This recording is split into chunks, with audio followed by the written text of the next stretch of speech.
Hello and welcome everyone to this very special webinar with my guests Belinda Brooks and Maya Zippel.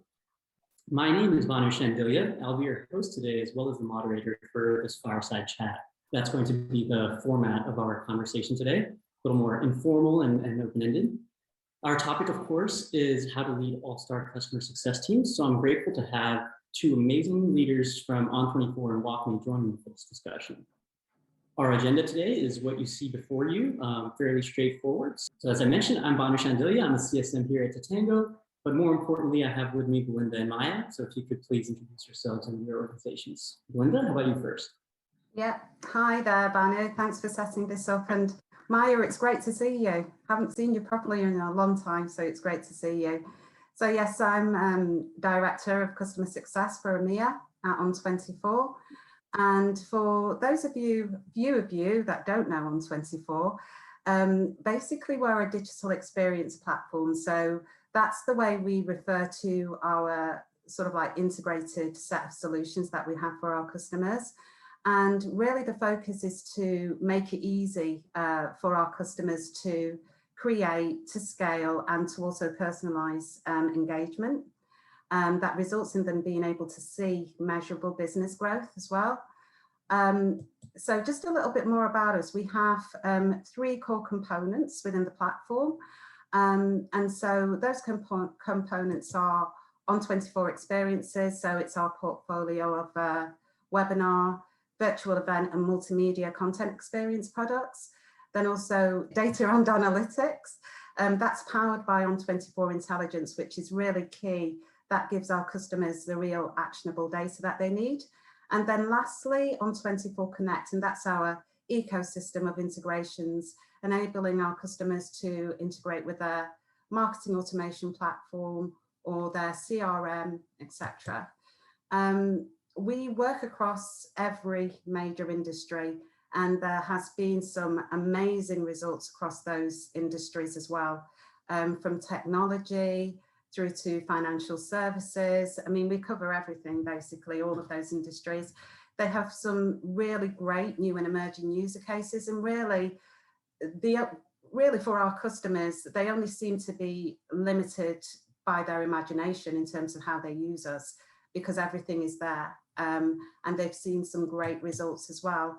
And that's the reason really why having a really robust customer success department that has the full buy-in internally has been really important for us. So I'm going to hand over to Maya to introduce yourself as well. Thank you, Belinda. Hello, everyone. My name is Maya Zippel, and I am a customer success manager at WalkMe. Now, the reason why Belinda was saying nice to see you, it's been a while, is because actually Belinda and I are former colleagues. I used to work for ON24 before joining WalkMe just 2 years ago. And it's really a pleasure to see that in a way our paths have crossed again, and that we were able to do this joint webinar together. Just a little bit about WalkMe. WalkMe is a category defining digital adoption platform, which at a core basically enables your business to simplify their online experience, whether it's customer facing or whether it's actually facing the internal users, the employees, and eliminate user confusion. This really has its most powerful implementation in big change management and digital transformation projects. And really it helps drive organizations' adoptions of their different platforms. That is a very, very brief description of what we do here at WalkMe. So Belinda, the first question is going to you. As your sales team is already managing clients in a mature and standardized manner, what were some of the primary considerations in getting ON24 to this stage? Well, it's, we've always managed clients. That is something that it's always been mature and standardized. But the key thing here is the customer success team. And like I say, having that buy-in internally, as I just mentioned, because of the business that we are, and even if we weren't as successful, we're number one in our space, currently voted by G2 Crowd. I just wanted to put that in as well. The main thing here is to make sure customer success has that internal buy-in. And once we do have it, which we do have it already at On24, it's making sure that the customer success team also has clear objectives. They need to know what it is that they need to achieve and how they can effectively manage their portfolio of business as well. So that is something that I really concentrate on. We all do here at On24 in terms of the team, making sure they know the areas of focus for the business. And then another key thing that is important as well is creating that seamless process for transitioning accounts from sales through to customer success as well. Luckily at On24, we're very cohesive. I mean, one of our mottos is one team. So it's very much that the account management team, the sales team and customer success team, we all operate as one. But having said that, we do have our areas that we need to cover ourselves in our roles as well. So customer success has particular focus in which they need to do, account management and also sales. But having that transition of accounts is really important. So making sure that those conversations are had prior to even speaking to the customer again in terms of onboarding. Our customer success team, the account management team and the sales team have a meeting. We exchange that relevant information in order for us to be able to onboard the customer successfully. We need to know what the customer expectations are before we even start to onboard them. That's really important. And then another thing is as well is that ensuring that programs that we have are measured and acted upon as well. So, for example, one of the customer success activities that we're looking at the moment and that we always do is first-time customers. We need to make sure that first-time customers are onboarded correctly, that all the boxes are ticked off. Have they integrated with us correctly? Have they launched their first webinar with us? All of these things we actually can measure. The other thing that I think is really important that we measure with these teams as well is the communication with our customers, making sure that there's the regular health checks, which is one of the success flows that we use at Totango, the QBRs that are measured as well, making sure that we can look and see if we have any integration conversations, any product demos, all of these things we measure. Currently, and Totango has helped us a great deal in terms of being able to measure that account coverage, as we call it. We have about 9 different success flows that we use to measure account coverage, and we can do that successfully with Totango, so that's important. And I would say the next element as well that is key here is creating, you know, a CSM onboarding and enablement program. That isn't just for the beginning when a CSM starts at On24, but it's an ongoing program. So making sure that we train them successfully as well. All about knowing what the focus, what they need to be doing. That's key. We have our own, you know, learning management system that we use. Simple things like creating a newsletter so that CSMs know what the focus is over a period of time, over that set period of time for the circulation of that newsletter. And also keeping in close contact as well with other departments such as product management, because that's where customer success really helps and drives the business, right? Being able to give that essential feedback from our clients. We really are the eyes and ears of the organization, if you like. We're the people who are closest to the clients on a day-to-day basis, we're the trusted advisors. And so it is up to us to not only give that essential information that is needed for the executive team internally and our business, but also to make sure that our clients are successful and we're giving them what they need to run successful programs. Yeah, absolutely. I think CS being a tip of the spear, I think we can all relate to that. But Maya, having seen, you know, this sort of a practice at On24 that was, you know, several years mature, and now kind of being at a situation at WalkMe where you're, you know, in a little bit of a younger stage, how does this experience align with yours? I mean, it's actually been a fascinating experience. As you mentioned, I came from ON24 where, I mean, obviously it was 2 years ago, so I'm sure that they have taken their implementation to the next level by now. But obviously, you know, I was very familiar with the tool and with a lot of the things that Belinda's mentioning and how they use really Totango to centralize the customer experience.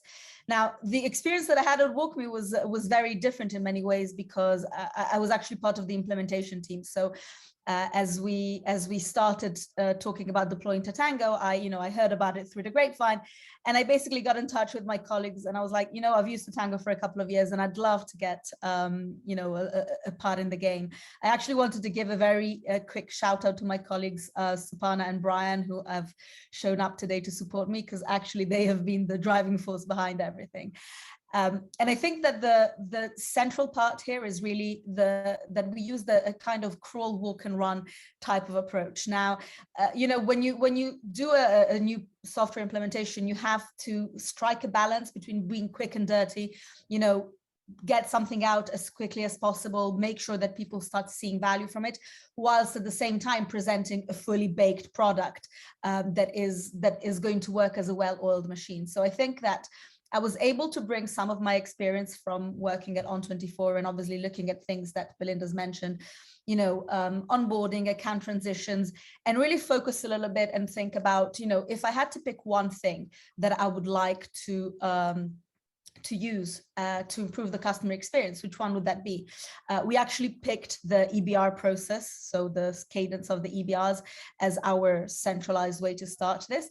And it was really just a fascinating process, partly learning from what I'd seen at ON24, but also learning from my colleagues, hearing about their experience and really hearing from the customer success team about what it was that they were looking for when having a customer success management tool. Yeah, I'm glad you brought up the EBR process, because that actually leads me right to my next conversational topic, which is, the EBR process is something where it requires generally members from outside the CS organization. You have possibly sales, support, other individuals also involved. So what are some practices that help you collaborate and communicate better with teams outside CS, and how do you foster that for your CS organization as a whole? So I think that there were a few elements to this. Even before looking outside, so even before looking at our other teams, we had to get the buy-in from leadership, and that was very important for us. So, we had to liaise with the different leaders and trying to understand what it was that they wanted when, rolling out a new EBR cadence process. And that was really only the tip of the iceberg. Once we got that, we had a lot of, a very consultative approach, talking to sales and looking at what are the main things that they think are missing in the customer life cycle and then the EBR life cycle. Talking to customers, that was also a very, very important part. When we do our EBRs, part of the EBR process is actually asking, what is it that you're expecting from the school? And, you always learn from that. You always learn from what it is that the customers are looking for. And then once you gather and collect all of that data, you have to establish some rules of engagement, right? You need to set a cadence that works for everyone, for customer success, for renewal management, for sales, really for everyone involved. And you would have to make sure that the collaboration between all of the different teams as well as the leaders is really seamless. So a lot of the work that was done at the beginning was really trying to understand what are the rules of engagement, what are the main things that are missing, what is it that could make us as an organization more customer centric, and really working backwards from that. Yeah, excellent. Belinda, I think one thing Maya mentioned that really I think resonates with a lot of CS organizations that I interact with is that need to get buy-in from organizations outside of CS. How were you able to get teams to align on the CS goals and the overall mission? Yeah, you mean the departments outside of the customer success department internally, yeah. So if you think about it, it's within their own interests, right? Because customer success traditionally is responsible for adoption, onboarding, and stickiness of the client with us. We don't want them to leave. We want them to enjoy our service. We want them to be successful. So that's basically why it's in the interest of every other department outside of customer success to have that buy-in.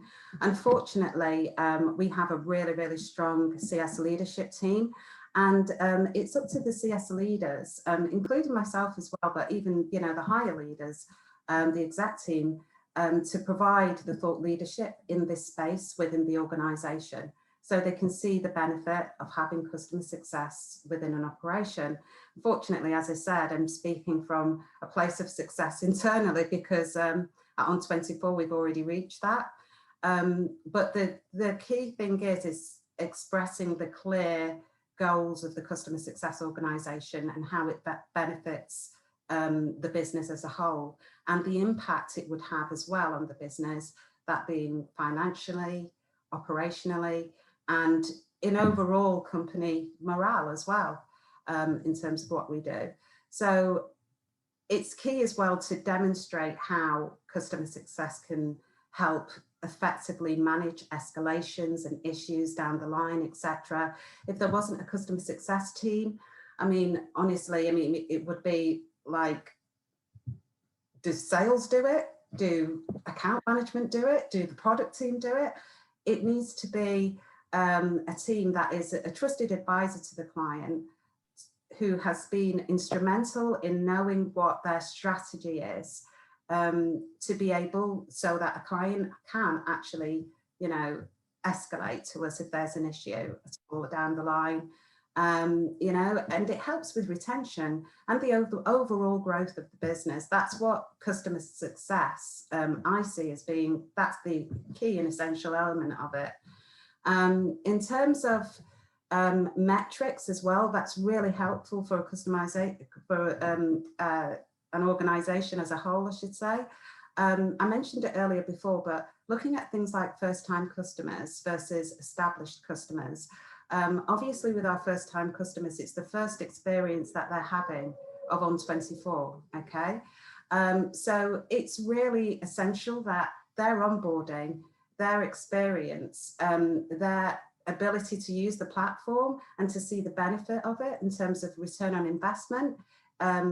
It's key that we achieve that for our customers, so that they stay with us and so that they, you know, can use our platform successfully. In terms of established customers, it's always really, really good to make sure that we get that customer feedback from them. If they see something in terms of the product that they'd love to have, and, you know, we don't feed that back to the product team, it could result in a product remaining just stale and not having the elements that a customer needs. So at the end of the day, that's where the customer success team is really, really essential.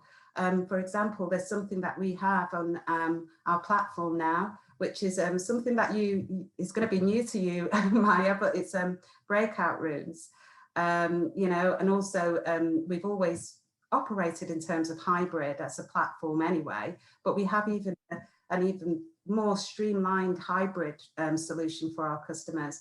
And that's all from our customer feedback as a result of this happening within our platform. Mm-hmm. The other thing that we measure as well that's really interesting for our business as a whole, especially our executive team, is the fact that customer success, we don't look at just the current quarter and how our client's doing. We'll look at multiple quarters. So even now we're looking at Q1, Q2 next year, identifying any risks, any way that we can help certain clients, and just seeing, you know, just having that plan in place, planning ahead, is really key, and that's what we look at.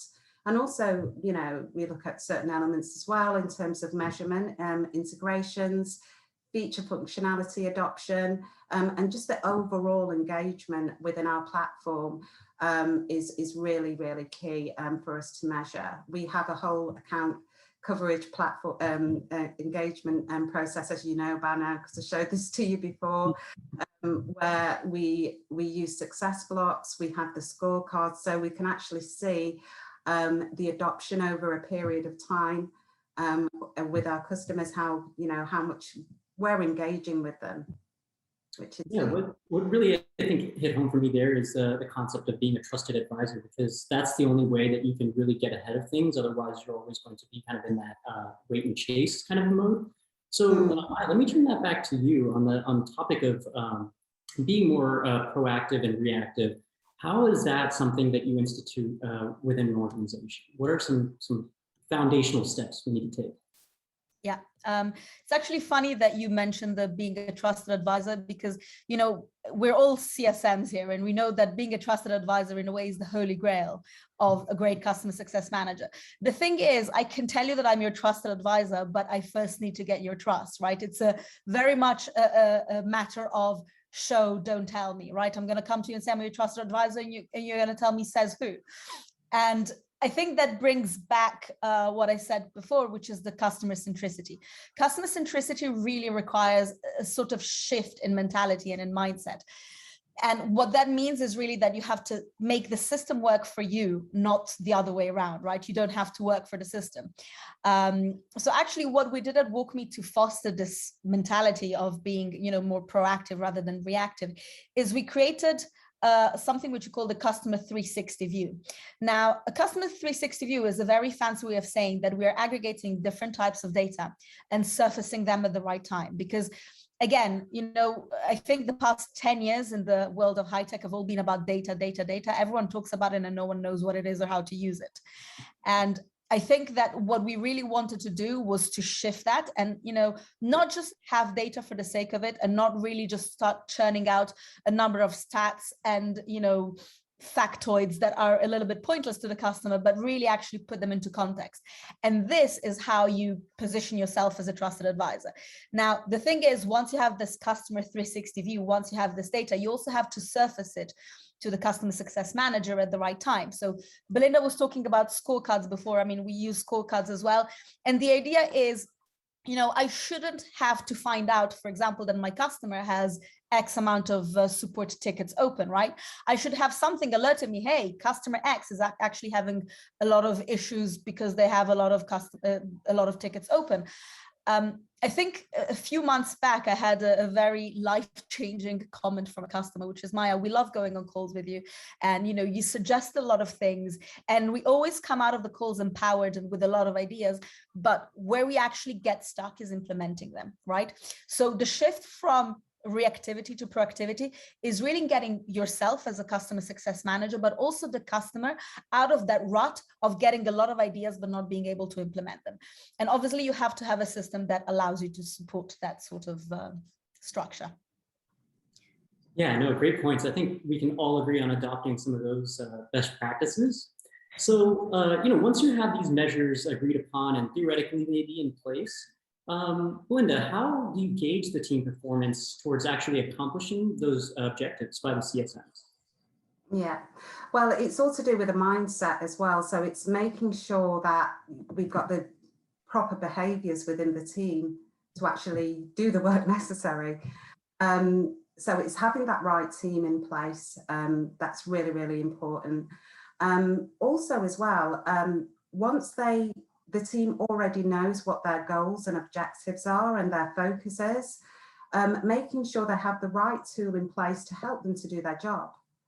Okay, and so that's where I found Totango useful with my team personally, who they've given feedback to say, this is great because I know exactly how many clients I have. I know exactly the ones that are first-time customers. I know exactly the ones that maybe I need to reach out to because they've got a little bit lower utilization that I'd like. Having all of those measures in place is really, really important in order for a customer success team to be able to know what it is. They need to have that visibility across their own book of business. Something that I do say to my team is, I always say, treat your book of business as your own business and your client is ON24, okay? So basically what you want to make sure, because this is your own business, you want to make sure your clients within your business are really, really successful. You want to make sure that you're being proactive. You want to make sure that, you know, they're adopted correctly, that they're integrated correctly, and that you know so much about the client, even into the up to Q2, even up to Q3 next year, because this is your business, you know. And that has really worked in terms of ensuring that the team are adopting that behavior of having that culpable responsibility for their own book of business, but also knowing that they have the support of leadership and the tools at hand to be able to help them to achieve that as well. So as Maya said, proactivity is key here, but proactivity comes with knowledge as well. So having the customer success team be knowledgeable about the product, knowledgeable about what the customer strategy is to make them successful, that all of that leads up to enablement. And again, that becomes a really key factor internally for the CSM onboarding process. That's really critical. Maya, anything to add there? Oh, wow. So much in a way and so little time. I mean, I think Belinda has touched on a lot of interesting points. And I think, I mean, obviously, Belinda is now a customer success director and she has a team that she's leading versus I'm still in the position where I have to give visibility to management. So I think it's kind of the other way around, right? Or rather, I'm at the other side. So, I mean, obviously, internal communications are always very important and very delicate. You have to make sure that you give visibility to management without giving them information overload.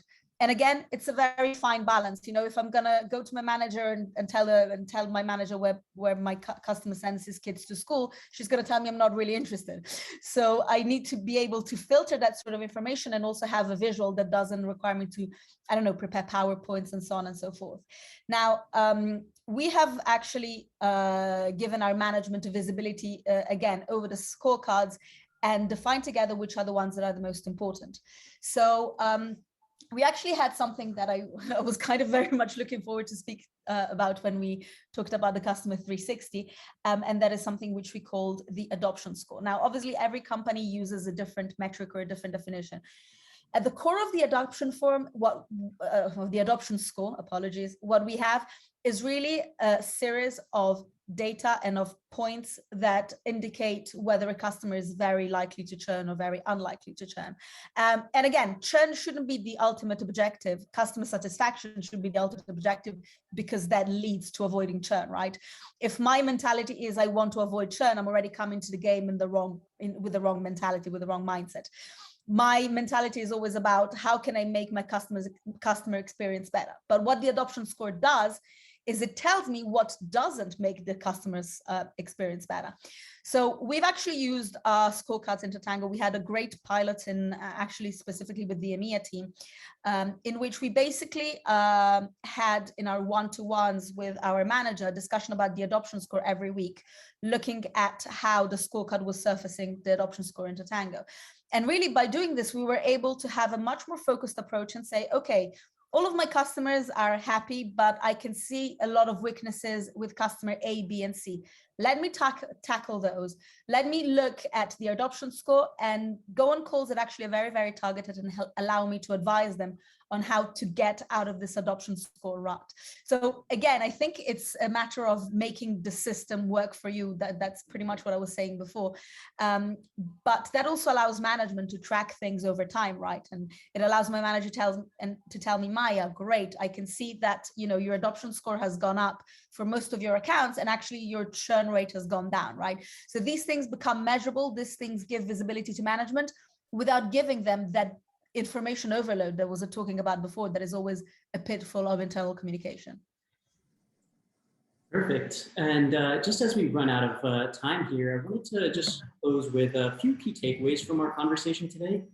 I think we can all agree, based on the conversation, that a proper focus on onboarding and enablement of CSMs with clear communication of the expected business outcomes and the CS team's mission is definitely critical. There's a surprising number of CSMs I speak with that are so focused in the weeds, and you don't really have that overall vision of what it is we're trying to accomplish as the tip of the spear, so to speak. I think secondly, don't allow the CS team to live in a silo. I think that was clear from what both of you shared. It's critical to have effective communication and collaboration with the other teams in the organization. But in order to do that, you've really got to put in place clear rules of engagement, and I think the processes, and hopefully Totango can definitely, in your experience, hopefully providing some benefit. And I think for the audience, it may be a way to accomplish that as well. And lastly, to ensure productivity through fair performance monitoring and rewarding the right actions, as Belinda was talking about, I think CSMs like to feel that their actions are actually moving the needle, and constant iteration along those lines is, I think, absolutely critical. So with all that said, I just hope, like WalkMe and On24, everyone that's on this webinar also finds that Totango will make customer success team management a breeze. It's a wide variety of ready-built tools and solutions in Totango that can help you do a lot of the things that Maya and Belinda spoke about. Again, Maya, Belinda, thank you so much. Really appreciate it. And thank you. Thank you very much. Thank you, everyone.